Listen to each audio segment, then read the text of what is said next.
What's going on, fam? Lazy booking Wednesday night. Lots to talk about WWE this weekend. Like, subscribe, follow. Let's get rolling. Everybody's got a price for the $1 Million Man. Who's that kid? Nick. He looks like Beaker from Muppets. The one on FS1, Nick Wright. Yep. Yeah. I got something. That's for amazing. I did not even.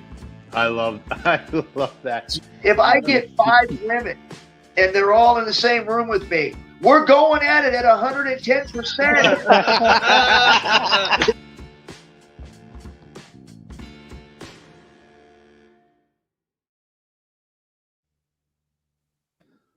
Welcome, everybody. Live A2D Radio. Lazy booking coming at you on another Tuesday night. Niche night. Back at it again. Hockey happy hour coming later. But first, we got a lot of wrestling to talk about. First and foremost, though, little love to our sponsor, Dr. Paul Vidal, Specialized Physical Therapy. You can find, I got these damn dogs barking in the background. Specialized Physical Therapy. You can find them in Burlington and Cherry Hill, New Jersey. You can find them on the web, specializedphysicaltherapy.com. No appointment necessary. So make sure if you have any aches and pains, any long-lasting injuries, hit up the doc and his award-winning team, and they'll get you taken care of. Never fails, guys. Didn't it happen before, Andy? Right when I hit the start, the dogs started going. Absolutely. They've been quiet all day.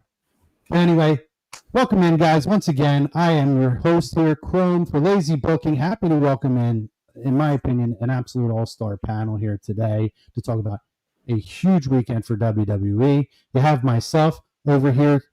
You have Andy Ritz from In This Very Ring. Also next to him, Neeson Williams. My guy, THS Wrestling, he does all over the place. Actually, there's times where you may put like an acknowledged tribal chief GIF in, and his GIF pops up quite often. That exact GIF. How you doing, buddy? I'm doing great, man. I'm happy to be here. You know, I'm excited to talk about the beatdown that Gunther put on. Jey, like the Florida Panthers did the Edmonton Oilers last night, you know. So you just talked about hockey, so that's why I just popped in my head, you know. I got you. Listen, that was a rough one for me too. I mean, I'm not a Connor McDavid fan, but I digress. Yeah. Pete Evans below me here. Pete, welcome in, buddy, In This Very Ring, amongst other A2D shows over the years. How are you? I'm good, but pause. You said below you. This to make sure. Like I prefer. Yeah, no, that was a conscious choice of words there. He was just saying he's a top, man. Just chill. Like, come on now. And the show's off the rails. Already. I'm happy to be here. All-star panel. Very interesting happenings coming off of Money in the Bank and even last night's Raw. So I'm eager to get into it. Absolutely. And we welcome back an A2D legacy legend over here, Mr. Michael Mataraki. What's up, Mikey? Hey, man, you can't blame the show going off the rails on me. I didn't even have my microphone on yet. I know, and that's very rare because it's quite often we can point at Mataraki, and we know Big Mikey Smalls is the one that get off the rails. Well, in that case, one word, 4 letters. Damn.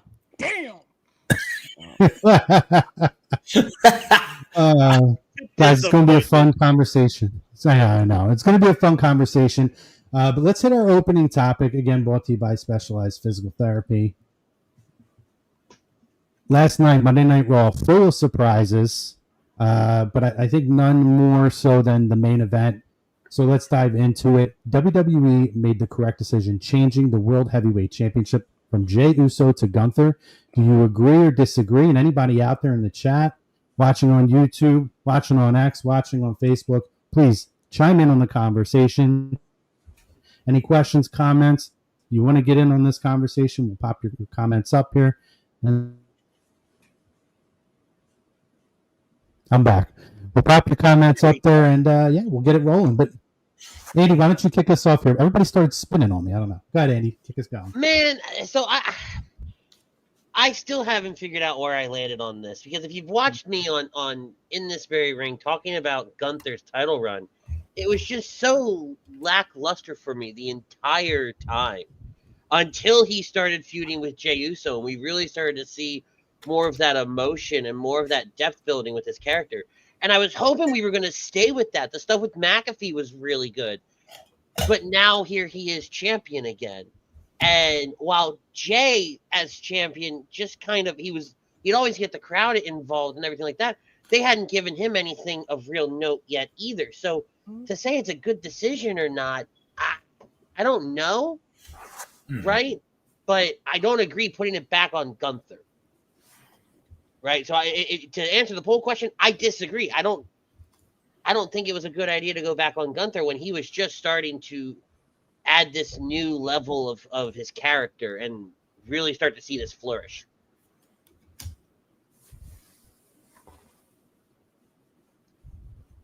You there? Yeah, no, I think that's a fair point, and I do have this same kind of. Can you not hear me? Oh no, the fix is in. Yeah. You guys, dog's got to your router, man. I don't know what's going on. This is nuts. I never have a problem, and this is like the worst start to a show I've ever had in my life. But go ahead, Easton. Dive in. Good points, Andy, by the way. Yeah. I had this conversation not too long ago about they were like, is Jey having a good run? And I thought yes, because this is when's the last time you really seen a babyface have so many people surrounding him and people not booing him or already getting sour on him? The crowd is still yeeting. They still want to see more, but also to me, it was the stories that was surrounding him, right? You had Braun Breaker, Seth Rollins chasing him. You had Gunther, of course. You had Logan Paul. You've had I forgot it was somebody else after that was like mentioned, like, I want your spot, like I'm coming to get your title as well. Like, you had these people that basically were already out the gate. Top people, I want you. And I felt like we didn't see the full run of, okay, Jey defending over 6 months, at least give it the 6 months run, at least give it the SummerSlam to really iron out who Jey Uso is as a champion and really have it stamped as what his championship reign was. If to me, it feels just like the Kofi Kingston, Brock Lesnar thing. Like, yeah, you had Samoa Joe. Like, people remember Samoa Joe, right? That what else was in there? And then Brock Lesnar comes out, it's over, and we remember his reign as just being a Brock Lesnar 6-second match and it being done. And I feel like now we just remember Jey Uso being Gunther, he beat Gunther at Mania. Then he lost to Gunther on a Monday night after Money in the Bank, like on a Monday Night Raw. You see what I'm saying? So like, he had one title defense against Logan Paul on a pay-per-view, and that was it. This is so much like his Intercontinental title run too. So like, what does that say about? Yeah, the guy's over. The guy's more over. It was proved at Survivor Series he's more over than Roman Reigns, but you're giving him the shortest title runs when it comes to the Intercontinental title, when it comes to this title. We got it from Royal Rumble, right? He wanted the Rumble. He did the impossible, right? The catalyst, all that. Then you go to WrestleMania and you have a great match at WrestleMania. You tear the house down and you get that moment. I still think it should have ended, but I'll die on that hill. Right. And then you fast forward to a Monday Night Raw after a pay-per-view where you weren't even the main event on the pay-per-view, number one. And then number two, when have we ever said, oh, you got to watch the Monday Night Raw after Money in the Bank, right? That we're not in that era anymore. And so to just pull it off of a match that we've been talking about for 2 weeks now, to just pull it off of him, to set up Gunther and have Seth chase Gunther, right? To your point, who's the babyface there? You had the babyface. You had it set up for for Jey versus Seth, and have them lingering in the background, those hounds and everything. So, Andy, I have a question for you because you make some great points there. But my question is, late in that match, when they were trading sleeper holds, and there was the moment where they were both sort of down and out of it, and you weren't quite sure who was going to recover first. you can't tell me there wasn't one little part of you that was waiting for Seth's music to hit. Oh, absolutely. But I'm like that. I'll be like that from now until Seth cashes in the title. Right, but that's why they have a title match, the Monday Night Raw after Money in the Bank, because they want you thinking there's going to be an immediate cash in, even though we all know there's not going to be. Yeah, but when they've all went down in the tag match, when all four of them had just like traded signature moves and things like that, and they're laying down, I thought Seth's music was going to hit then. Right. That would have been better for me. Because now with no build, no anticipation, everybody looks to Monday Night Raw. Oh my God, Seth pinned Jey at Money in the Bank. Now it's Seth versus Gunther. What? And that was that'd be more enjoyable for me to watch. Do you know what I mean? Mm-hmm. But I took over. Sorry, I took that off the rails. That's all right. I needed to because my internet was not working. So go ahead, Nisa. No, I went. I agree. Basically, I just don't see where. I disagree that it was the right thing for Gunther to win. I don't know. This doesn't, unless they say Jey goes, and I don't like looking for. Okay, well, what does Jey do? But it's kind of like that. Like you use Jey. You said it best. You use Jey the same way you used him with the Intercontinental title. You just used him with the World title. What did that do for the World title? And then what did that do for Jey? Well, I think good. So no, that's where I'm at with it. I think my concern with it is, like, I can't imagine that Gunther's the end game. I can't imagine they have this epiphany that says, hey, because I personally thought Gunther deserved better in his title run. I can't imagine they had this epiphany that, hey, now we know how we're going to book him. So we went 2 months without him having the title, and now we're going to switch it back. So to me, it's almost like Jey became a transitional champion, which transitioned to Gunther, who, in my opinion, is going to be another transitional champion to whoever wins it, say at SummerSlam, right? So I don't know if this means maybe you get a face run from Gunther and Seth goes after him. I think Seth is the red herring. I don't see Seth being a world title. I see Seth going for the heavyweight title, if anything, but going for the world title, you got to look at that lineup for King of the Ring. Like, there's a bunch of big, meaty men about to slap some meat coming up. And I think that's why you make, if we're talking about it, that's why you make Gunther the champion. And then you can have your Bronson Reeds, you can have your Rusevs, you can have your Drew McIntyres, you can have your Sheamuses, you can have, like, these are all, your Goldberg. You have Goldberg coming up as well, right? So you can have Goldberg. Are we on Goldberg versus Gunther? Is that what we're going to? But it doesn't need the world title in between that. You see what I'm saying? Like, these are, I can see that. And my concern is, why use Jey to get there when you could have had that happen in its own right? Have Gunther have that whole big meaty men slapping meat on that side, and have Jey run with the title and beating people on the other side. It could happen. I just love the meaty men slapping meat. It's just so it never fails. I have used that lead up to this point, and I have used that lead after this point. So had a night to sit on it and think about it. Jey's been hot since Rumble. Jey's been hot for half a year, and he's still hot. Yep. When I look at this poll question, this is not more of a knock to Jey in the grand scheme of I think of these things. Chrome said something where they don't know how to book Gunther. If you look at this time last year, he lost the Intercontinental title after a 666-day reign, went away, came back, won King of the Ring. His next match, he's a champion. He lost the title at WrestleMania, came back, had a match. Next match, he's champion again. Who is his identity without the title? So Gunther actually is probably more lost because he doesn't have an identity if he doesn't have a title. Jey already has an identity when he has a title. He doesn't have a title. I look 7-week reign, 6-week reign, whatever it is, but he was hot. He's been the man for the past 6 months when it comes to merch sales, entrance, and everything. This harkens me back to Rhea and Io on Raw when Rhea had somebody else who was looking forward, and Io won the title. Rhea was already made. Io kind of was floundering, and she's taken this and she's ran with it somewhat. Women's world title is a little still irrelevant. as to who we see what this does for us, I like just looking at Gunther in the vacuum. Yes, he's a heel currently right now, and he's not even a top heel on the brand that he's on, because that goes to Seth, who they're still getting cheers, what have you, right?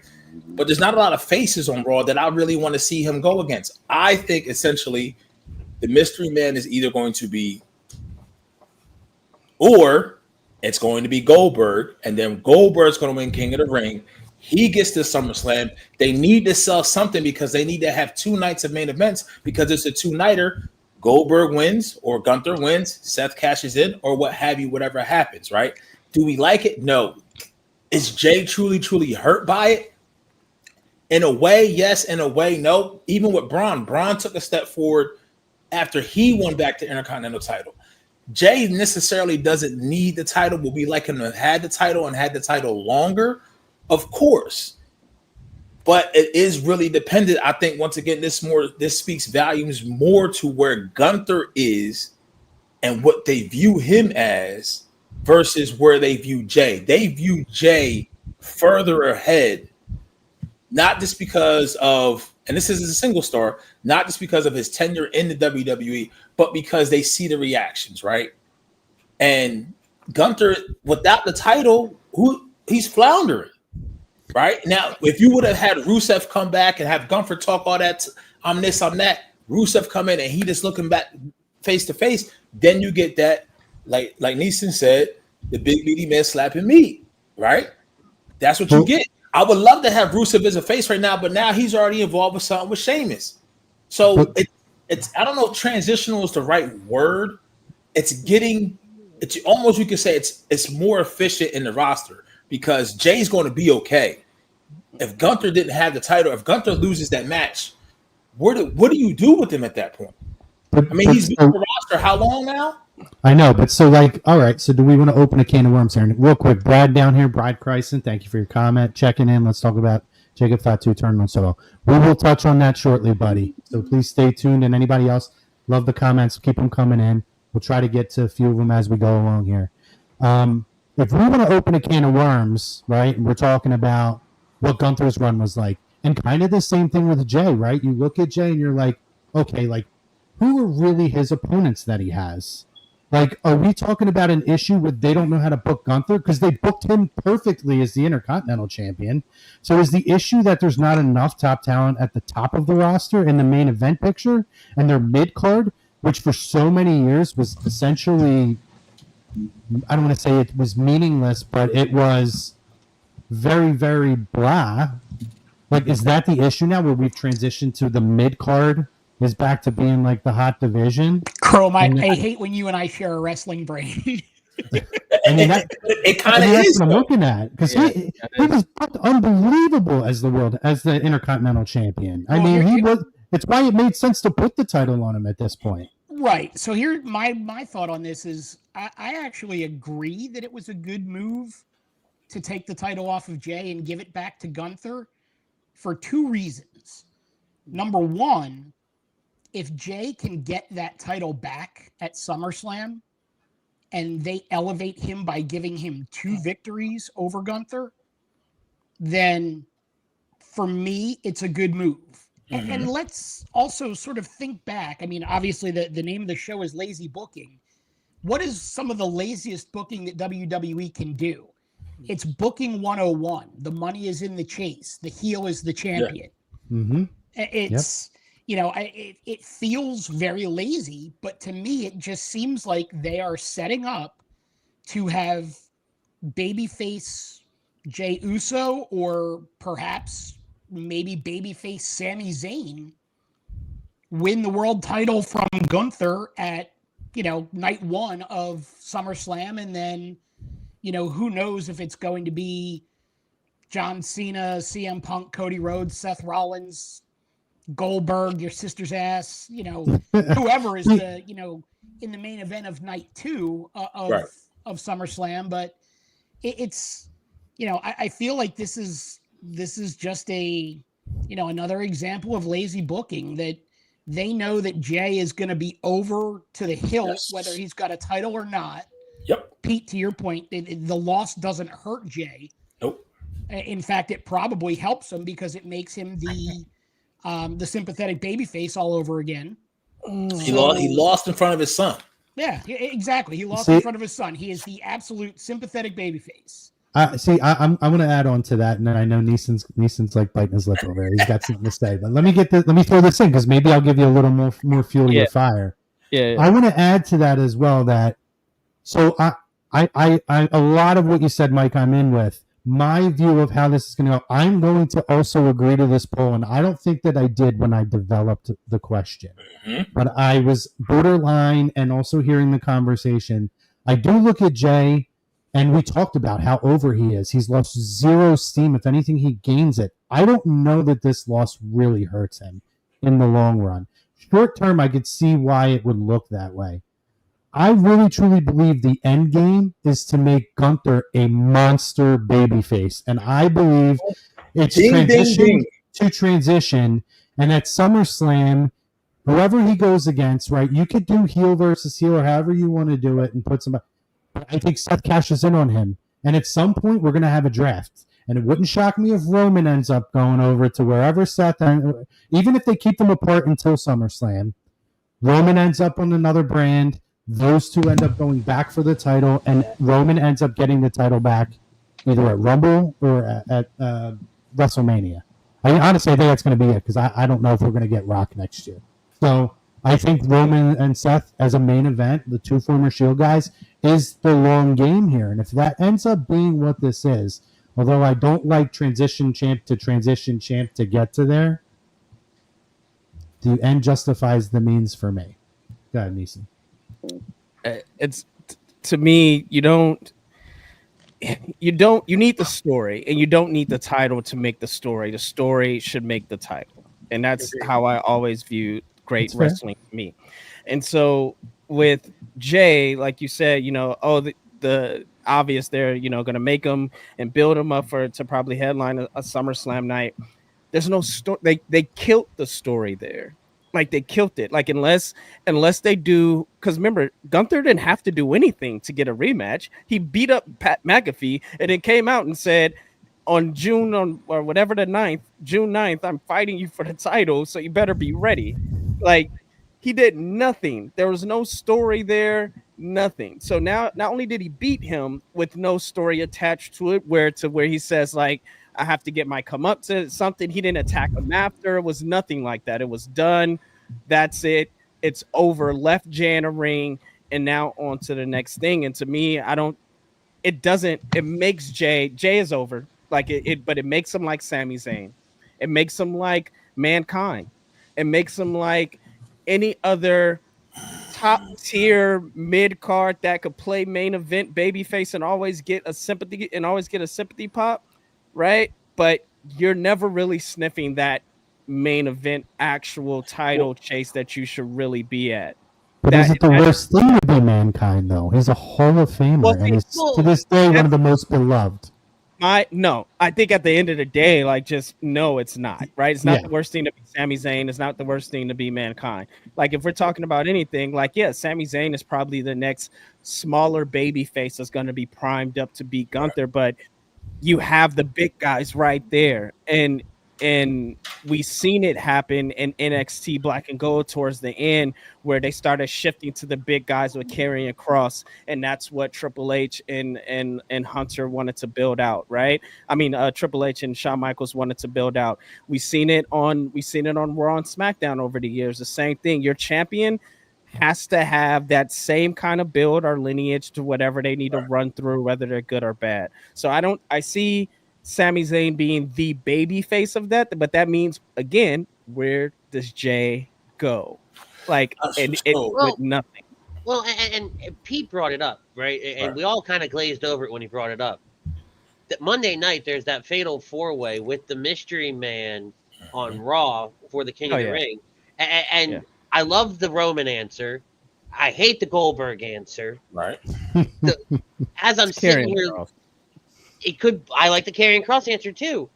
Would it be too far out of left field to put Jey in that spot? Not at all. He won the Rumble. He won the Rumble, right? Got a title shot, won the championship. he wins King of the Ring in the same year. But who does he have to go through to do it? That's the subplot. Run. I have it. You don't have to look. I had it right here. All big guys. It's big meaty men. It's not that, but I'm saying if it is Jey and he goes through in that fatal 4-way in the semifinals, he gets Sammy. Well, no. The very next match, he gets Cody. Is it no? Who won? But who won? Oh, that's right. Cody's on that side of the bracket. Yeah. But I mean, imagine the finals of the King of the Ring is Jey versus Sammy. That's a beautiful story, right? Because you have to assume, like if we play this out for a second, right? You have to assume that I think Orton would win his side, so Orton, Sammy, then Cody's definitely winning that match. That mystery man, if it's Roman or Jey, they're winning. I could see it being Roman, and you can do Roman versus Gunther at Mania. I mean, at SummerSlam, that sells it. And what do you have the same exact ending that you had in 31? Seth cashes in. Real quick before we move on, I heard this analogy of Gunther today, and Neeson has the Marvel sign up, and Neeson has the best setup behind him. So this arm right here, he's a professional. So in about. My birthday is July 11th. This is going to have an Infinity Gauntlet on it somewhere, right? So, exactly. Yes. I've heard Gunther compared to he is the inevitable, where all this hype, all this story, listen what I'm saying, because it's just he's just a ring general. All that extra stuff, all those intangibles that you bring into it, when you get in the ring with me, that doesn't happen. There is no fairy tale ending. You're going to get put in this sleeper hold. You're going to get put in this power bomb. You're going to get this clothesline. It ain't going to be pretty. You don't know how the end is going to finish, but you're not better than me inside this square circle. We'll see if they lean into that, but that's kind of what you said. The lack of the push, the lack of the story is this. Listen, I'm this dude in this ring. When you cut out all the bullshit, you take out all the frills, all the yeet 4 letters, 1 word, beat. Like, you know what I mean? Like, you done. You can't beat me in that sense, right? Gunther went off the top rope at WrestleMania, cost him. He didn't do that last night. He learned from his mistakes. He did do it. There's one thing we also got to sort of keep in mind here, because, Pete, I think you're right there. But, Neeson, to your point, you said, what did Gunther do to get the rematch? He basically invoked his rematch clause. He didn't beat anybody. He didn't do anything. He didn't go through anyone. He just invoked his rematch clause. But they don't have a rematch clause that we were told doesn't exist anymore. Well, we're told Right. a lot of things, and they go away. I mean, how many times? I'm all for retcon, but Jesus. Right, but how many times have we been told that once you win the King of the Ring, or once you win Money in the Bank one time, you're not in it again? And now we have multiple time Money in the Bank winners. So honestly, I forgot about where that. I'm going Yeah, I was like, if was all else fails, and they are just completely stuck for a direction, they can easily just turn around and have Jey invoke his rematch clause. See, but I think that's the thing. Like, it's the story, and I hate to harp on it because because you pull that trigger. Right, like they pulled the trigger with the mankind situation. You know it's not going to last long. You know it's just going to be a shotgun thing. And I think if you do that again, now you're telling your fans like, oh, like don't trust this hype. Don't believe this. Don't believe in this title reign. It's not going to last long. I'd be okay only for a with short that. amount of period of time. Yeah, tell him it's good enough to sell merch, but he's not good enough to be the face of the company or one of the faces of the company. I get it. I mean, Joe Henry. I love Joe Also, Henry. yes. But I would be okay with the shotgun championship runs if they happen more often. If it's not, all right, you're a champion for 40 days, and then the next guy's a champion for 285, right? It's a new championship. Exactly. Like, Seth won the title and didn't drop it for 8 or 9 months. Yeah. But then every run since then has been 2, 3 months. Well, no. Gunther was pretty long. Gunther won it at SummerSlam. He lost, so he was about 8 months. And Priest was 6. Yeah, Priest was like 6 months. No, Priest was 4. He was Mania to SummerSlam. Mania to SummerSlam, so it's 4. right? So April to August, he was 4. So yeah, how long did Jay have? 7 weeks. It's Like- more time between now and 52 SummerSlam than his reign. Yes. Literally. But 52 if days. So if you are going to do shotgun title runs, I'm okay with that. If you're going to be more consistent with it, if you're going to wedge a 7-week run in between 2 6-month runs, right? Mm-hmm. Everybody's going to forget about the fact that Jey Uso held the title for 7 weeks. But back to Matadaki's point, the chase. It was I get the 6 months. chase. I'm all for the chase, right? Don't get me wrong. I'm all for the chase. But at the same time, at least let the chase, let the payoff matter. And giving him 7 weeks where, admittedly, right, he barely came out with the title some nights, right, to do run-ins and different things like that. But you were lackluster with it, right? So Andy, I want to piggyback on something you just said because I like where your head's at. I think the person who throws a wrench into this whole theory for you, believe it or not, is John Cena. Mm-hmm. And the reason that I say that is because we know the John Cena title run is going to have a finite ending. Yes. Yeah. If you rewind 2 years, you had Roman Reigns as your dominant world heavyweight champion with a title reign that just went on and on and on, and he was your constant. But that other title, and I don't even want to call it a secondary title, but that other world heavyweight championship became the title that, to your point, you could hotshot title changes and elevate guys by having them win that title.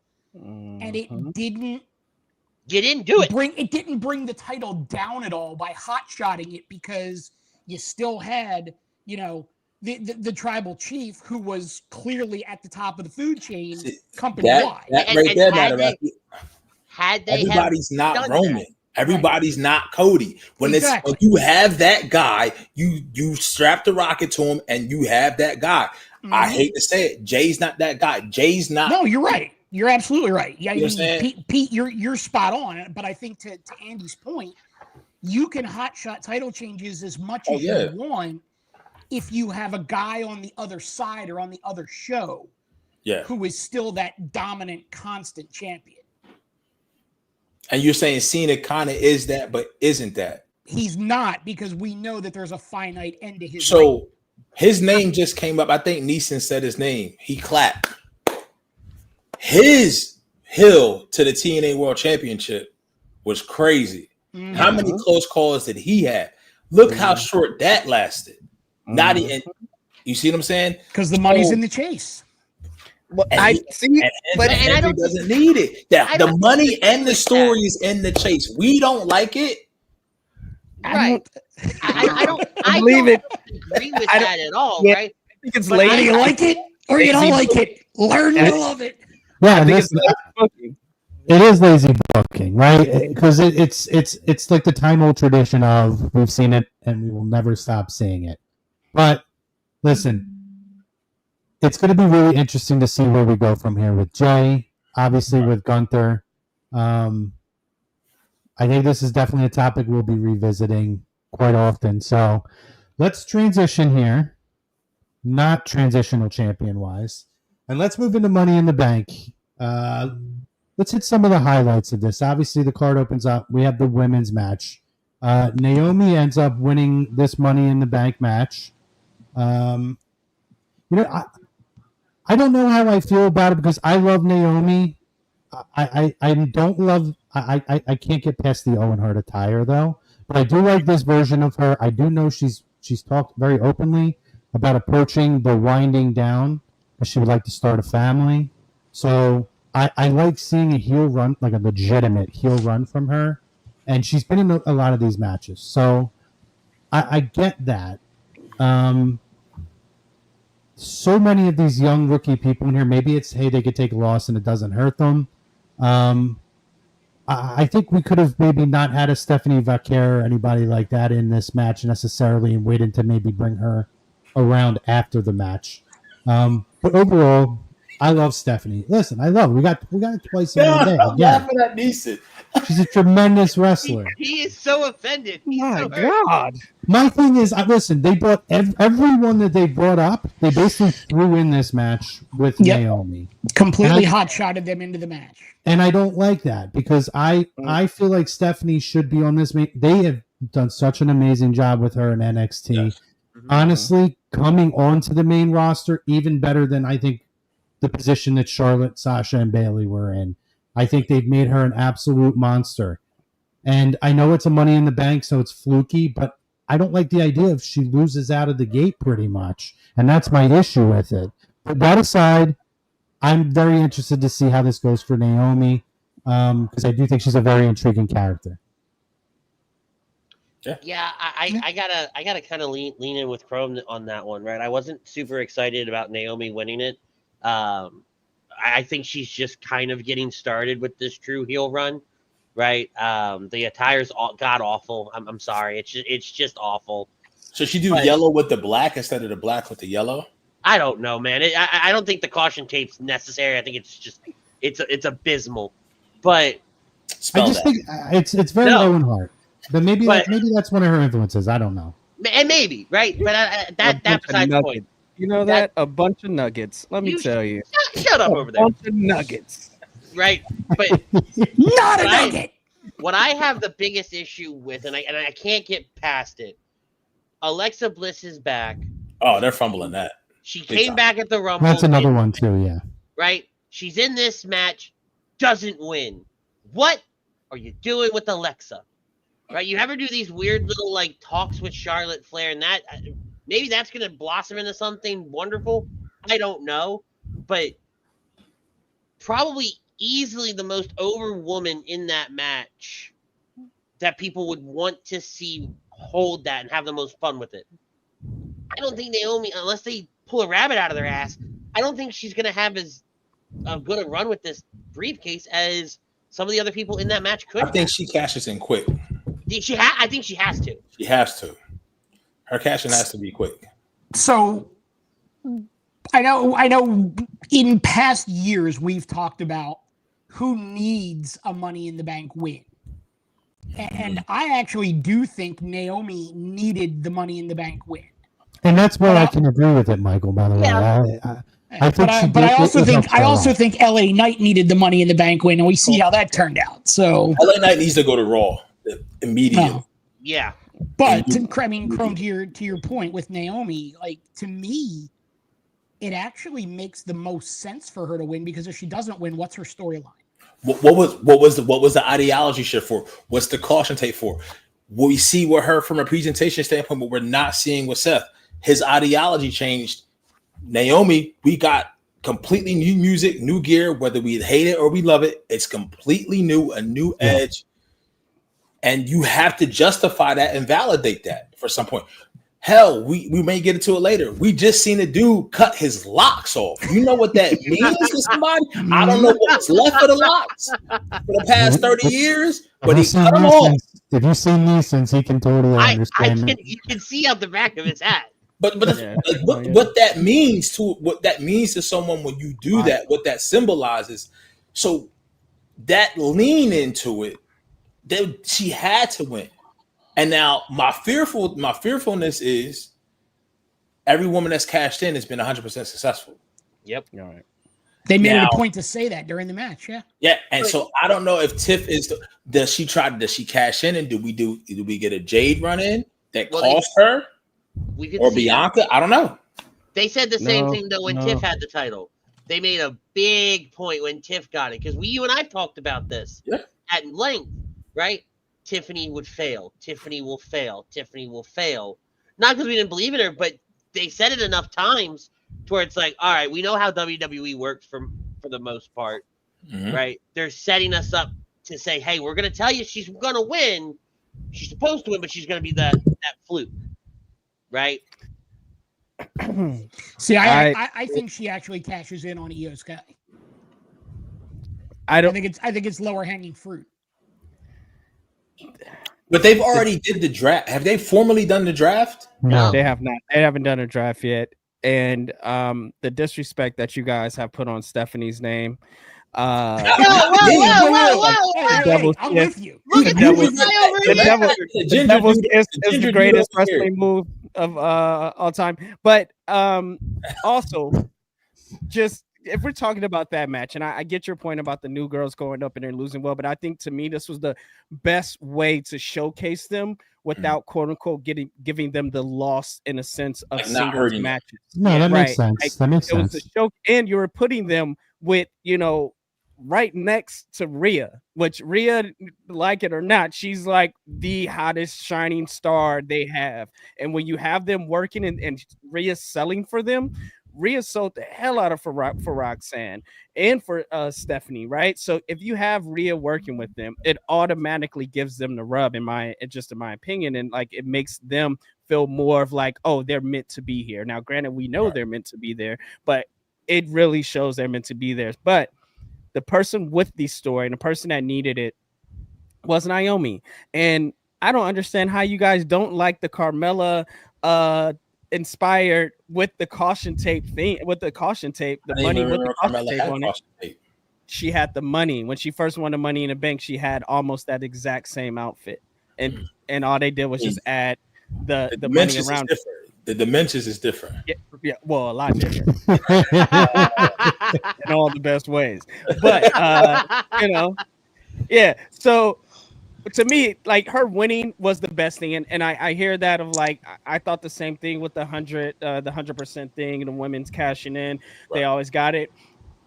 But if you think about it, this does nothing but better this big three woman storyline with Bianca, Jade, and Naomi, because now Naomi is literally going to sit back and wait. What do we have? We had Jade confront Charlotte. If Jade beats Charlotte at whatever point, that's going to prime Jade to have a shot at the title at some point. If Jade wins or is about to win and Naomi runs down and cashes in at an Evolution or something like that, or Bianca works their way back and Naomi cashes in at an Evolution or a SummerSlam, like, that's now we have another layer to this big three story, which in my opinion just ramps up to do a triple threat match at Mania next year. Oh, like, no. I think the triple threat happens at SummerSlam. I think they're gonna. It has to happen at SummerSlam because I'm gonna not care about it real quickly if you make it last that long. You say that, but if she cashes in, if they wait and give Jade a marquee match for the title at SummerSlam,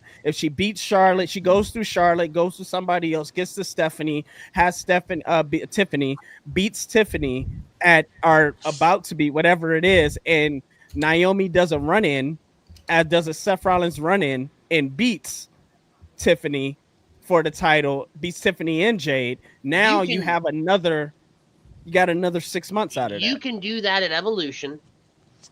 Right, you can it's absolutely. It's too quick. No, that's because a whole again, other thing. I'm gonna agree with Pete. I'm gonna die on this hill that she needs to cash it in quick.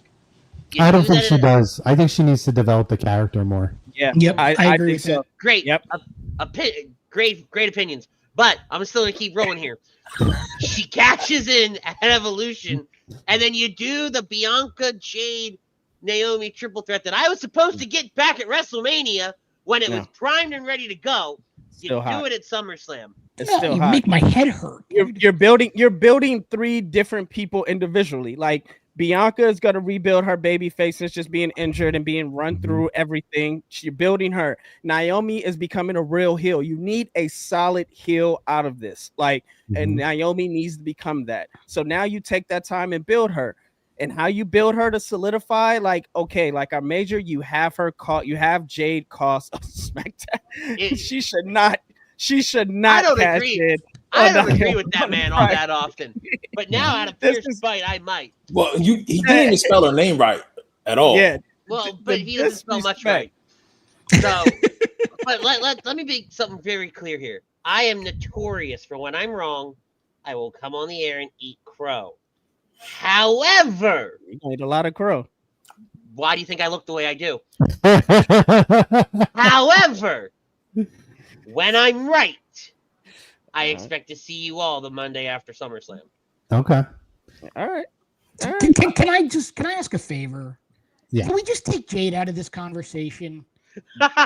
Legitimately, we have an issue with the female Goldberg. Let's talk about it. Without her being able to walk up to Tony Schiavone and say, "Cut the shit, Tony," there is literally nothing to her gimmick. Now it is, and she's horrible. She's horrible. Okay, horrible is a stretch. Horrible. Is she like horrible is first a run Pedro Nia Jax Pascal horrible stretch or right now. Wait, hold on. No, too many of you talking at the same time. Go ahead, Ethan. Oh no, I just said that was a Pedro Pascal stretch. But go ahead. What did you I was say? saying is you said she's horrible. Is she Nia Jax first version horrible? She just, to me, I don't even find her entertaining. Okay. She's Tamina Snuka. Got it. She's like kitchen run. The slander. Jade Cargill is kitchen run for me. Is it so? You think? Do you think that her direction and her like who's producing her?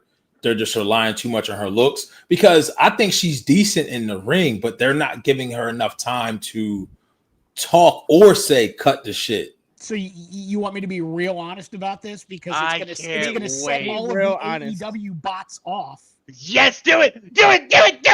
I actually think they're relying on the reputation that she developed in AEW.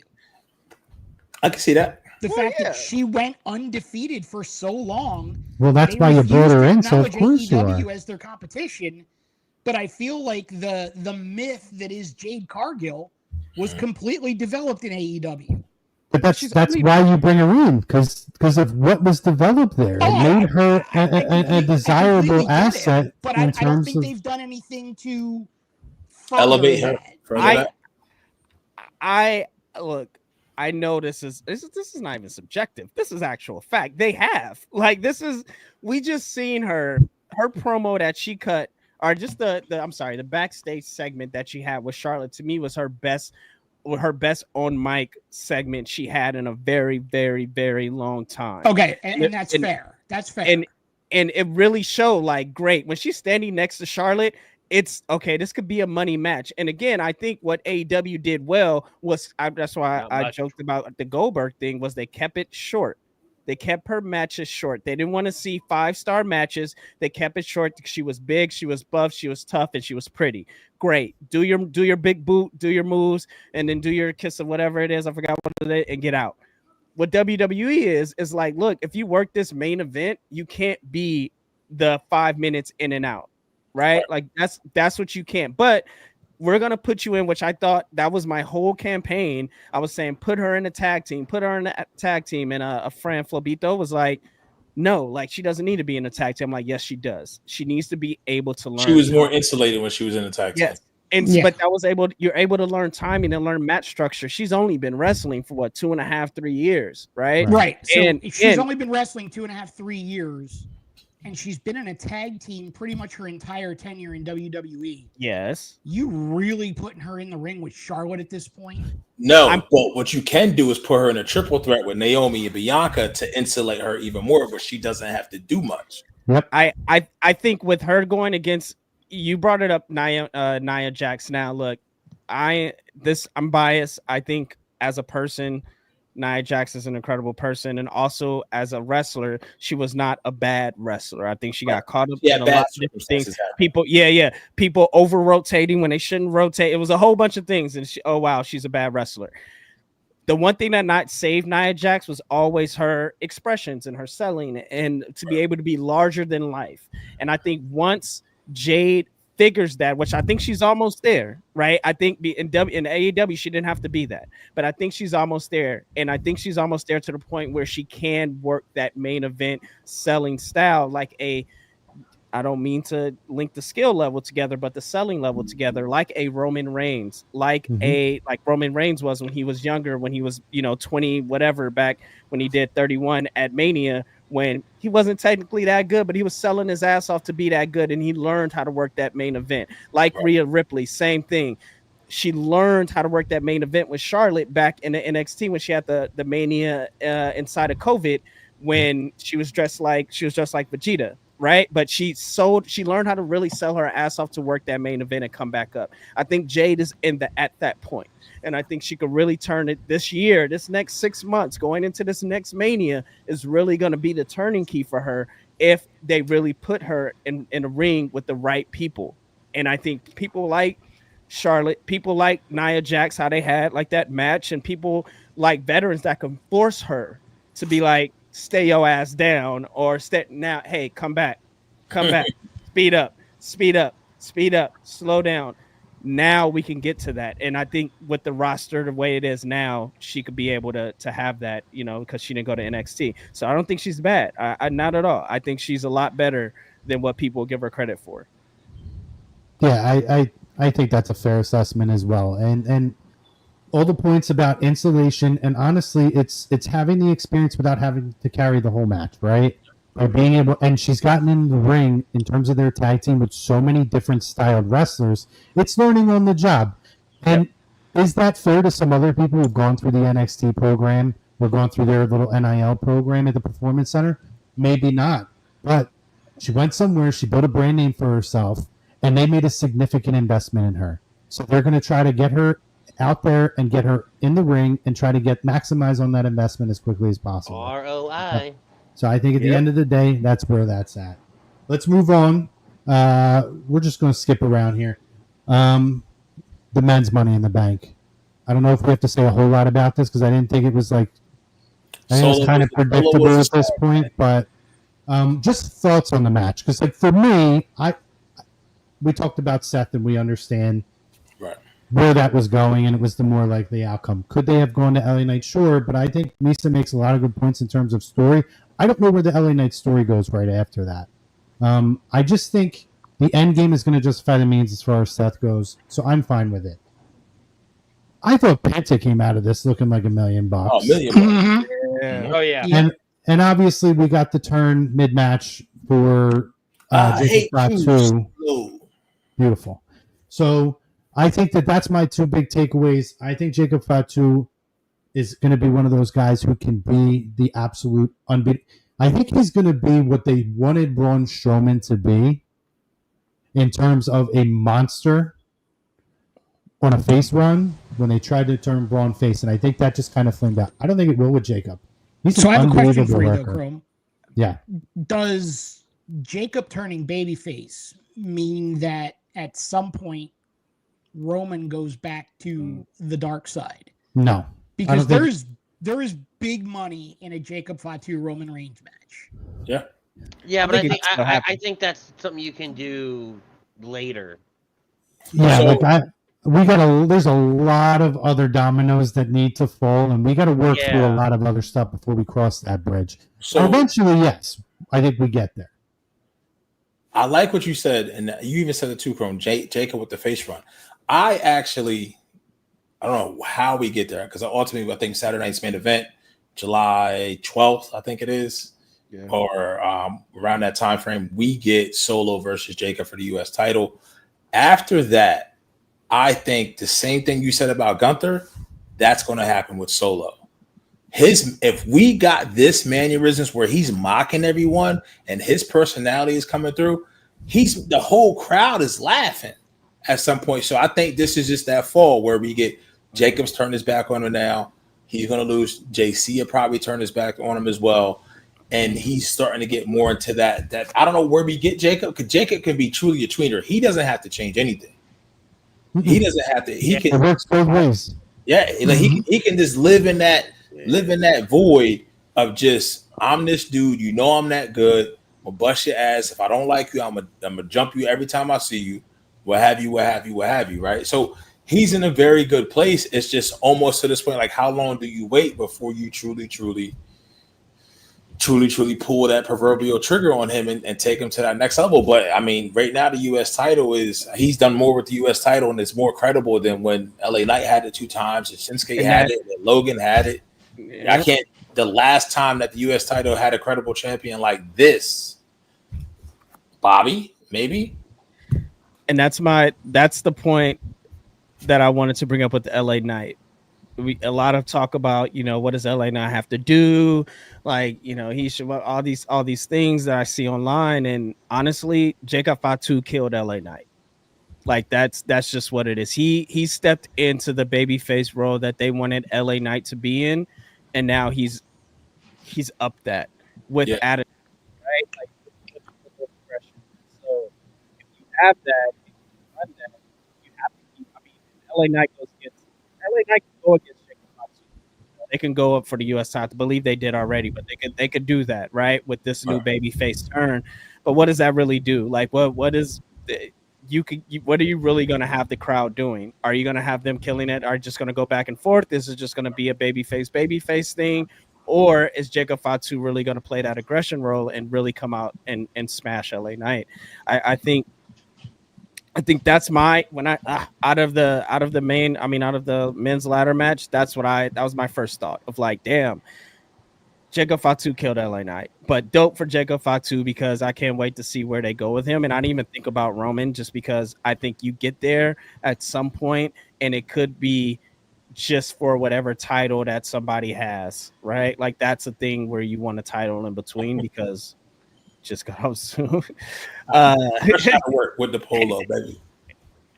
It's fine. I was fresh off of work too, but I show up with like crazy shit on at work, so it's a little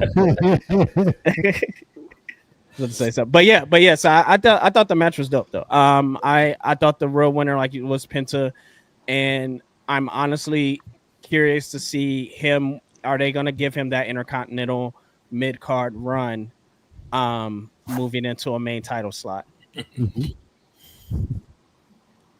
Anybody else? Any other thoughts before we move on? No, I'm itching to talk about Joey DiBardino's comment and the whole R-Truth thing. So I'm patiently waiting. Who's R-Truth? He's gone.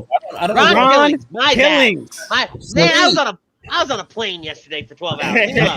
I'm gonna make just a small comment as far as the women's Intercontinental title goes. Great match, probably great match. Yeah, I know the Baxter comes out on top again because that doesn't work for her brother. But I will tell you right now, I think this is the best thing for Lyra Valkyria. Yes. I think she has, just over the last month, has shown so much personality, and she is such a phenomenal in-ring worker. And what's the thing we've talked about on your guys' show, right? It's been personality. Yeah. When are we going to see more? I think she's starting to tick the box now, and working with her idol, and honestly, the Chase, I think, is going to benefit this particular performer. Do you think the chase of the Intercontinental, because you have Bailey now coming in, right? I think so that adds a different layer, Neeson. I think. Yeah. She wasn't happy with Bailey when she jumped in yesterday. A few different layers. It was a few different. What it's really going to come down to with Lyra, Becky, and even now Bailey now, it's not so much the chase for the title for Lyra. It's going to be being able, like Neeson was saying, to work with some of these veteran talents. And because she's great in the ring, that's not what we're honing in on.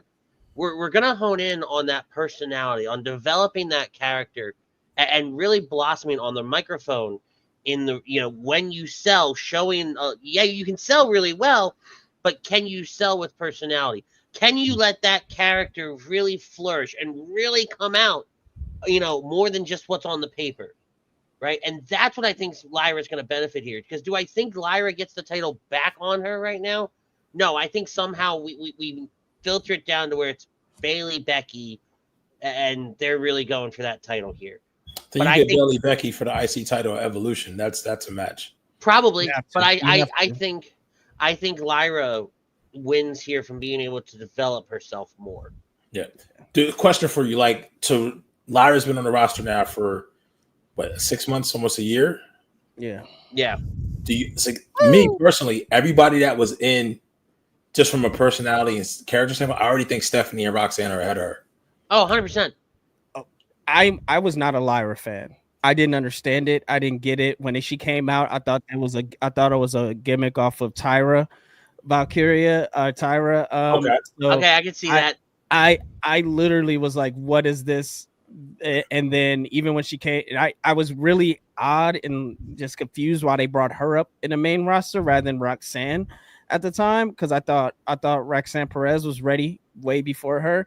I still think Kiana Jordan or Fallon Henley, or I could have a list of women that I think are really ready, that I thought was ready. And yet JC Jane's the champion down there. Well, let's look. Conversation for another day. We started off with transitional champions. Yeah, we talk about Jada Parker at least should have won that over JC. But we digress. Yes. But another name that I feel that could be slotted personality-wise right next to these people, and then they could work with these veterans to figure it out. I think this was the opposite of, like everyone said, like she was a amazing in-ring worker, and now she's just starting to kind of come under her personality wing and working with these veterans and having someone like Becky. Rather, look, she is, that doesn't work for me, brother. She is that, right? But at the same time, she's gonna do what you have to do to pull it out of you, and you can see it. And Bailey the same, and that's why those 4 horsewomen, Charlotte with Jade, like they pull it out of you, And so I'm happy to see her kind of turn the page, because I'm like, okay, yeah, she could work, but now I'm starting to see personality. But Bailey versus Bex for the Intercontinental Championship at a Evolution that's a money match for sure. It is a money match, 100%. Agree with that. Mike, any quick thoughts before we move on? We got about give or take 15 minutes left. I want to get on 2 topics here. So it's not Money in the Bank related, but it is Saturday related. Can we talk about Mr. Iguana for a minute? Can we? I just ordered a Topps card. I mean, that guy's got aura out the wazoo. Like, they need to get him main roster ready ASAP, because that guy is just it. And if nobody's seen, I know we're not going to have time to talk about it, but WWE NXT Worlds Collide with AAA, top to bottom, it was a fantastic show. Absolutely. Love that Conan was a part of it with Corey Graves. Corey Graves put out an amazing tweet, actually, about what an honor it was for him to work that. So, and it's free on YouTube. So if you don't subscribe to Peacock and you want to watch it, go to WWE's YouTube page and watch it top to bottom. You won't regret it. You won't regret it, especially the Kingo versus Gable. AAA has a show on June 15th on YouTube that has Mr. Laguana, that has Joe Hendry, that has like all these TNA people, which is, very interesting, but a whole TNA and a couple of WWE people sprinkled in there. So, and it's on free and it's on their YouTube, on June 15th. So I think it's a great way to showcase this promotion that they quote unquote bought, Yeah. So make sure you guys check that out. But yeah, so obviously some big topics before we get to the primary topic, to back end here, the bookend. Just quick thoughts. John Cena, CM Punk, we're getting it one final time. I know Annie and Pete, I was in this very ring quite a few times earlier this year when we heard about this, and one of the first match I listed was, 2 of them. I wanted Randy Orton, we got that. Yep. I wanted CM Punk, and then I said I wanted AJ Styles if they can get to that one. So I got at least 2. If that's the 2 I get, I'm happy. I can't get Edge because he's over being the Edge store over in AEW right now. Cope. I'm very excited. I'm very excited to get this. But quick thoughts for anybody that wants to just chime in on this, because I'm sure we'll be touching on this the next couple of weeks. I love the fact how they got to it of just saying, you have to follow me to Saudi Arabia, knowing people's feelings and thoughts on it. And the heel said it. You have to fight. If you want it, Punk, you stand for the people. You're all about fighting for what's right. Well, guess you got to follow me to Saudi Arabia if you want this. And he agrees. And so I love that aspect of it, because there's so many layers under that. So kudos to them for being able to get it that way. I love the imagery of Punk saying right out the gate, here we are, what was it, 10 years later, and essentially the roles have been reversed. Yeah. Right. And I love that. Punk's side of that promo was so good last night. Yeah. And it was probably one of his better ones that he's done since he's been back. So very, very happy about that.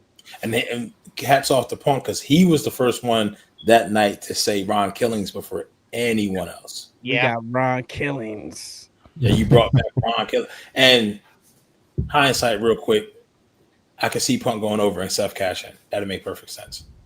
Because that goes back to somebody else. What somebody else said that everybody's so set on Seth cashing in the world heavyweight. Yeah. So yeah. But also Punk. If anything, Punk or Rollins hates, it's Punk. Yes. Right. So yeah. But I love it. I mean, it's a little early, but we'll get it. Yeah. I'm going to hold out on this. I'm going to reserve the right to rejoin Lazy Booking at a later date because I have an entire thought process on Seth Rollins. Listen, I'm going to have an open panel on this show. On weeks I don't do interviews, I'm going to have open discussions. If you're free and you want to come on, let me know. Or I'm going to be reaching out. It's not always going to be the same people. But that's what I like about it. It's going to be a fun, dynamic conversation. And you, obviously, you all know that you have the open invite. Yeah, I feel like Seth, Punk, Cena, Cody. There's a bit of a long game there. And I have a theory, but I think it's way too early to dive into it. So I'm going to withhold it and we'll revisit. I'm going to just turn this mic on here. Can you guys still hear me? Yeah. Mm-hmm. All right. Yeah, there's an issue with my microphone. So anyway, all right, let's get into the final topic here. The big surprise of Money in the Bank coming off of a really big week last week. Like last week, and you can check the A2D archives. You can check the Lazy Booking YouTube page where we also post the show too. Last week we had Santino Marella on. And I mean, big news was obviously Ron Killings' R-Truth not being renewed to WWE, not having his contract renewed. Even Santino said last week, he contacted him. He told him, hey, man, a lot of people ask me, why don't we try to get you two together in a tag team? Come over here. And he talked to him about the schedule and what it could be like and how it can open up opportunities in the independent circuit to work at his leisure and to make money. Everybody did not expect that this was going to happen. If you said you do, you're a liar. But obviously, we get the big moment. Somebody comes in, tackles John Cena, and stands up, hooded person. They take the hood off. R-Truth, not looking like R-Truth, right? Which we find out later on why. Comes in very stoic, stands over Cena, hits him with the title belt, throws the belt out of the ring, ducks out, and he runs through the crowd and gets out of it. Last night on Monday Night Raw, he comes out again through the crowd, stands up onto the announce desk, and I'm not even going to dive into because go back and watch it. You need to hear the words from the man himself. But basically lets us know he loves R-Truth and he loves the fans. The fans did this. He loves R-Truth. But R-Truth's not the guy that's back now. He feels something different. And it's Ron Killings. Quick. So, sorry. Quick. I know. Somebody said in one of the groups earlier, hey, he should have came back as Quick and then Ron Killings and had the gimmick should be he has this like personality. I'm like, he already had that with R-Truth half the time. So anyway, and that's essentially what he says is that it's calling for a different version of himself, the real version of himself. So very passionate people promo. To quiet what chants. Yeah, well, I mean, they're the worst chants ever. Right, but he was like, "Come on now," and those people he had in the palm of his hand. Yeah, I mean, tremendous promo. So I want to actually open this with a question, guys, because I'm intrigued by your answer, and then if we go an extra 5, that's fine. We will be out of here shortly, but. He's coming back. The people wanted R-Truth back. Is anybody concerned that by getting Ron Killings, that this will be a short-lived thing? No. Because everyone loves R-Truth. They love the gimmick and the character. Now, when you get 3 months of not having the same thing, I loved it in TNA, so I'm all for the Ron Killings character. Mm-hmm. Yeah. But is there a concern on a mass scale for a lot of people who have not watched his TNA run, which again, check it out if you can find it somewhere. If you subscribe to TNA Impact Plus, is anybody concerned that this could be short-lived and we could be back from square one with Ron Killings R-Truth? So No. My question: did he sign a new deal, or is this? I heard his contract doesn't expire until July. Yeah, so he signed a deal, but basically this is his they just extended to give him his last run. Okay. Right. So he has a deal, but this is like his last run. That's why I don't think that's one reason why I don't think it'll sour. And the other reason is because it just like Cena, it has an end point, it has a finite end at some point. But also on the other hand, we had a version of Ron Killings in WWE just under the R-Truth name when when he was with the Miz, right? When he was against John Cena. Yeah, when the truth shall, he said it like the truth shall set you free. Now that's his line of like, now he's Ron Killings and the truth has set me free. And I think those two characters, if we're saying what this Ron Killings character is going to be more like that character, more like, I think it was Capital Punishment when he headlined against John Cena. That to me reminded me of the TNA Ron Killings. That to me reminded me of the NWA Ron Killings. Yep. Right. So yeah, I don't think it's gonna get like stale. I don't think it's gonna go fade away quickly. We're only gonna get a couple of months of it. My only concern is there's no real title, so if they're gonna have to either find, they can't make him the big bad, and this is a weird spot WWE has been in that they haven't been in a long time. They have a lot of baby faces.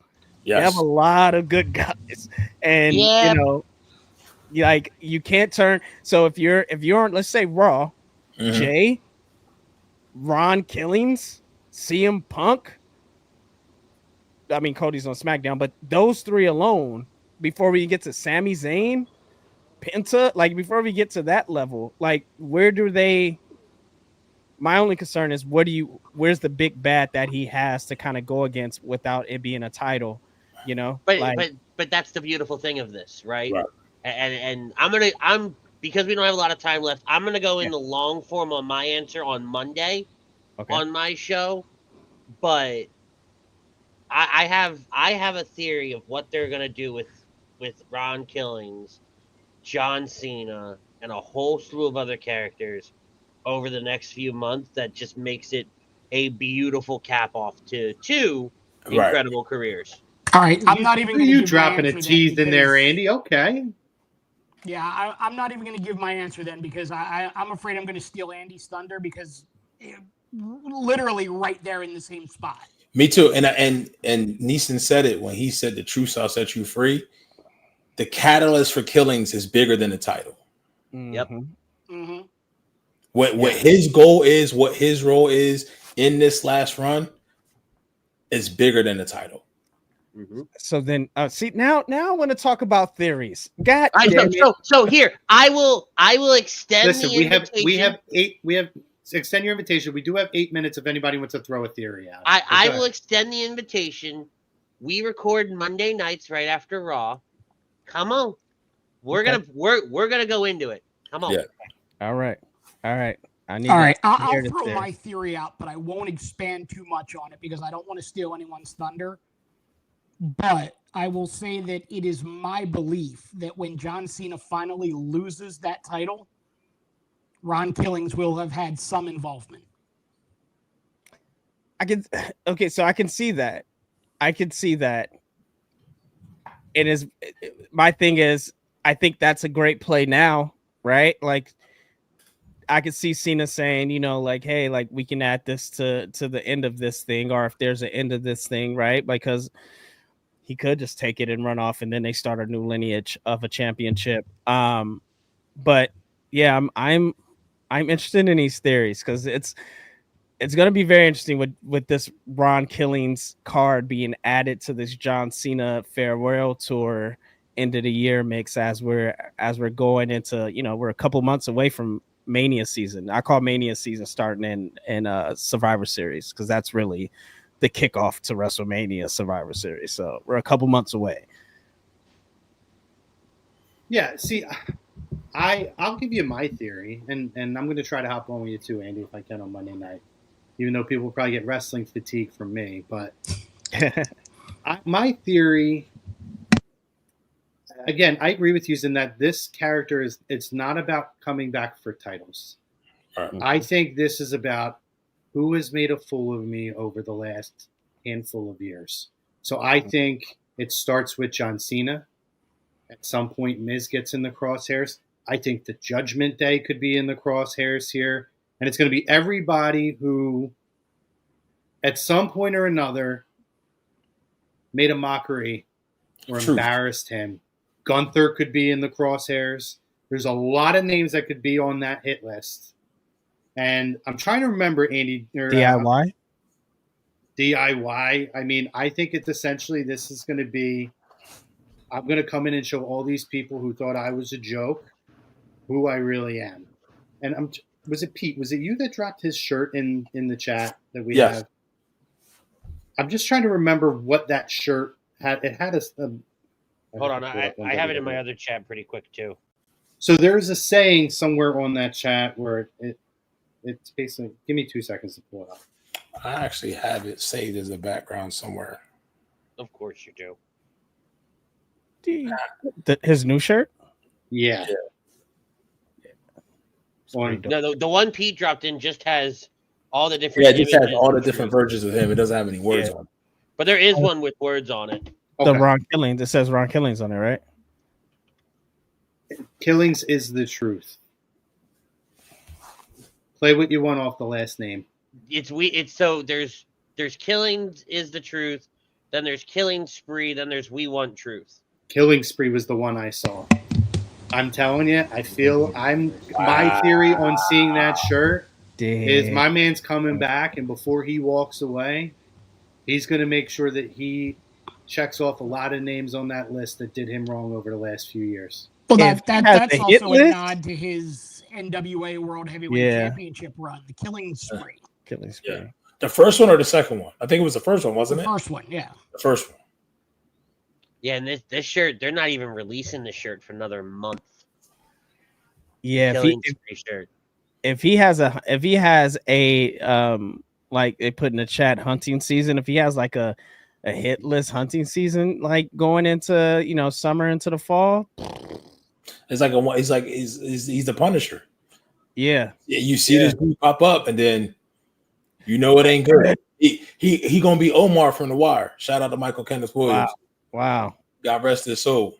That should be that should be the character. You can't be the Punisher. I don't need him saying, hey Miz, what are you looking at me like that, Miz? Don't look at me like that. This is the comment right here. That's Omar from The Wire. If he start doing that whistle, Omar coming. Yep, Omar coming. Yo, exactly. Omar coming. That's great, man. That's like you said, though, they're in a very advantageous spot with the roster. They could do so many things. You got so many strong, believable characters, but it's going to be like to get us back to where we started. Just not going to be long title reigns. There's only guys that you can do that long 8-10 month plus reigns with so many people. Yep, I agree. This will be the I think this will be what they were anticipating and hoping for with the initial Karrion Kross run. And similar to what he did in TNA, right? Where he picked a target and basically left the clock or whatever, the sand, or I think this is what this is going to be. I really do. And honestly, if that's what this is on the way out the door, that's a hell of a way for R-Truth to go out or Ron Killings to go out. Yep. Yeah. Agreed. You got to go back to the beginning of the show, Martian. But synopsis, yes and no. We're indifferent. Depends on what they do. Yeah. We had an extensive conversation at the top of the show. Make sure you go back and check it out. We're winding down here. So listen, lots of great time. Any thoughts on Nikki Bella coming back? We'll save that one. It's always great to see. It's always great to look and not touch, It's always great. Wow. Well, listen. Needed. Where do you find this guy? Not needed. That's my thoughts on Nikki Bella. Not needed. That's my friend over there. That's my friend. Where was this guy during our Royal Rumble chat a few years ago? I know, it's true. It's true. But you can't touch. Everybody knows where we're all at, Neeson. What? Tell us about some of your stuff you got going on, buddy, in case anybody wants to come and follow you and check you out. Every Wednesday after AEW Dynamite, unless they do a 4-hour show. Stupid. We are live. THS, that hashtag show on YouTube. THS Wrestling is the wrestling portion that me and my boy John Pingel host. Or anything else THS, geek pop culture stuff, interviews, blah blah blah, all that stuff over there. So that's usually where I'm at, or I am creating stuff for vodka companies and F1 and FD and all that stuff. So yeah, a lot of fun things. Yeah, Neeson's a cool guy, good time. We've hung out a few times, Disney and whatnot. Yeah, had a lot of good times. I love the hat. Yeah. The hat's amazing. I clocked it immediately. I was at Miami F1 with this hat, and there you go. Like, you really would be? I was like, yeah, I kind of would. It's hot. It's rainy. It's a lot of things going on. I got to walk everywhere. This is stupid. It's like Disney. Yeah, exactly. 100%. It's fun and Yeah. more expensive. But make sure you guys check him out. That hashtag. It's a great show. I've seen it. He's done some of the media stuff at some of the PLEs and stuff, and talked to some of the talent. Yeah. Really cool. So you can find some of his interviews on social media too, and reels and stuff. So appreciate you coming on, but hope to have you on again. Open invite. Anytime, man. This is fun. You guys are this is my people here. This is the people I like talking professional wrestling to. So this is amazing. That's it, man. We just like to come on and have fun. I appreciate Mataraki having you back. Great time. Obviously, my boy, the two boys from In This Very Ring. Nice little crossover here. Andy didn't know what a crossover was. I mean, he dropped a comment and he said, "We're doing a crossover show." Or he said, I love a good crossover. So I dropped the meme or the GIF of Allen Iverson crossing over Jordan. He's like, I don't even get what that is. I think crossover. I go to like the CW crossover. He's not a sports guy. You didn't know what an actual crossover was. Like the killer crossover. Dude. My mind, I'm like, yeah, of course he knows what a crossover is. Well, that's why I put it. I was put it as this is going to be a killer crossover. That was the whole point of me dropping the GIF, but it's like carrying crosses. No, I say crossover. I think of like Arrow and Flash, or like crossovers like that, right? Like, I'm a nerd. I'm not a sports guy. Andy, when we think of crossover, it's the pepperoni and the sausage mixing together in the middle of the pie. Oh, you know what? That's how we live, brother. That's how we live. What? Pepperoni and the sausage. That's how we amazing. Live. I just ate that yesterday. Swine. Anyway, again, guys, great show, great time. Thank you guys for coming on. Everybody who commented, stuck with us, lots of comments. Make sure you guys like, subscribe, follow on the way out the door. Thank you to our sponsor, Specialized Physical Therapy, Dr. Paul Vidal and his team in Burlington and Cherry Hill, New Jersey. Find them on the web, specializedphysicaltherapy.com. We'll be back. Andy will be back on Monday. Neeson will be doing THS on Wednesday. Mike Mataraki will be popping up here and there like he always does. A little surprise. And you guys know where I'll be. Wow. Yeah. I'm sorry. That's okay. I'll be there for A2D Wednesday night, talking, I'm sure, some kind of Phillies or Eagles or whatever, with a great crew over there. Hockey Happy Hour follows us at 9 p.m. And for myself, for the gentleman here, for everybody at A2D Radio, appreciate you guys. Just anybody out there, what do you tell them, Andy? What do you mean? At the end of my show? Tell them. What do you tell them? Tell somebody you love them. We'll see you on the other side. Peace.